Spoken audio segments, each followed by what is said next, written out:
سب سے اہم رشتہ خامد اور بیوی ہے، سب سے اہم رشتہ خامد اور بیوی ہے، سب سے اہم رشتہ خامد اور بیوی ہے۔ یہ میں ہوائی فائر نہیں کر رہا، گنو ماں باپ کے لیے کتنی آیات ہیں، چند ماں باپ کے عظمت احترام، چند آیات اولاد کے لیے، چند آیات بہن بھائیوں کے لیے، چند آیات، لیکن خامد اور بیوی کے لیے سینکڑوں آیات ہیں، پورا مضمون چلتا ہے، پوری صورت چلتی ہے کہ ایک گھر کیسے آباد ہو۔ قرآن نے کس رشتے پر زور دیا وہی اہم ہو۔ کتنا یہ رشتہ ذلیل ہو چکا ہے، کتنی بیویاں روزانہ مار کھاتی ہیں، کتنی بیویوں کو مارا جاتا ہے، گالیاں دی جاتی ہیں، ان کے ماں باپ کو گالیاں دی جاتی ہیں، ان کے بہن بھائیوں کو گالیاں، ساس سسر کتنی ننگی تلوار ہیں۔ تم سارے علماء مفتی بیٹھے ہو، کہیں ساس بہو کے رشتے کے کوئی حقوق آئے ہیں؟ کہیں سسر اور بہو کے رشتے کے کوئی حقوق آئے ہیں؟ لیکن میرا معاشرہ سارا حق ساس سسر کے آنے والی بہو پر ڈال دے، خامد تو بیچ میں شامل وا جائے، بچو پتہ نہیں کدو آ گیا، تو پچھاڑ سانو کرن دے جو کرنا۔ ایک عورت جب ماں ہوتی ہے تو روئیں سے محبت کے چشمے، جب ساس بنتی ہے تو روئیں سے زہر اگلنے لگ جاتی۔ یہ کیا معاشرہ ہے؟ اس معاشرے نے کو ہم، یہ علماء کا قصور ہے کہ انہوں نے معاشرت نہیں سمجھائی۔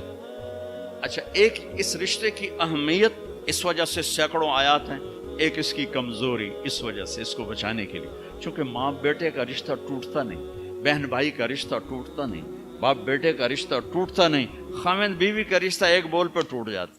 اس کو بچانے کے لیے ادھر سے، اس لیے یہ فقہا کہیں گے کہ اللہ تعالیٰ نے بیوی کا حق رکھا کہ الگ گھر دو، اگر وہ مالدار ہے تو الگ گھر دے، تاکہ وہ میاں بیوی زندگی شروع کریں، ان کے مسائل تھوڑے ہوں گے۔ بیچ میں ساس بھی آ گئی، بیچ میں سسر بھی آ گیا، بیچ میں نند بھی آ گئی، دیور بھی آ گیا، بھابیاں بھی آ گئیں، وہ دیکھتی ویسی چٹنی بن گئی پہلے دن۔ چند دن پہلے ہمارا ایک ساتھی ہم بتا رہا تھا جی کہ وہ صاحب جب بیوی کو مارتے تھے نا تو ساتھ ان کے ابا بھی آ جاتے، ان کی اماں بھی آ جاتی، ان کی بہن، ان کے بھائی، سارے مل کر بیوی کی پٹائی کرتے تھے، اور بڑا دیندار گھرانہ کہلاتا تھا وہ علاقے کا۔ اگر وہ الگ گھر نہیں لے کے دے سکتا تو کرائے پر لے کر دے، اس کو الگ رکھے، اگر اس کا مطالبہ ہے، مطالبہ نہیں پھر تو ٹھیک ہے۔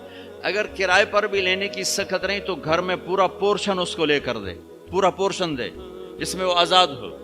اگر اس کی بھی ہمت نہیں تو ایک کمرہ، ایک کچن، ایک ٹوائلٹ اس کا الگ ہو جس میں اور کوئی نہ ہو۔ اگر اس کی بھی ہمت نہیں تو پھر روزے رکھے تھے، تسبیح پڑھے، کسی دین کو برباد نہ کرے، پھر کسی کی بیٹی کو برباد نہ کرے، پھر اپنے روزے رکھے۔ یا معاشر الشباب من استطاع منکم الباءۃ فلیعفل وان لم یستطع فعلیہ بالصیام۔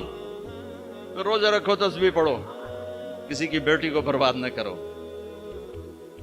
یہ بہت خوبصورت رشتہ ہے، لیکن جوائنٹ فیملی سسٹم نے اسے تباہ کر کے رکھ دیا۔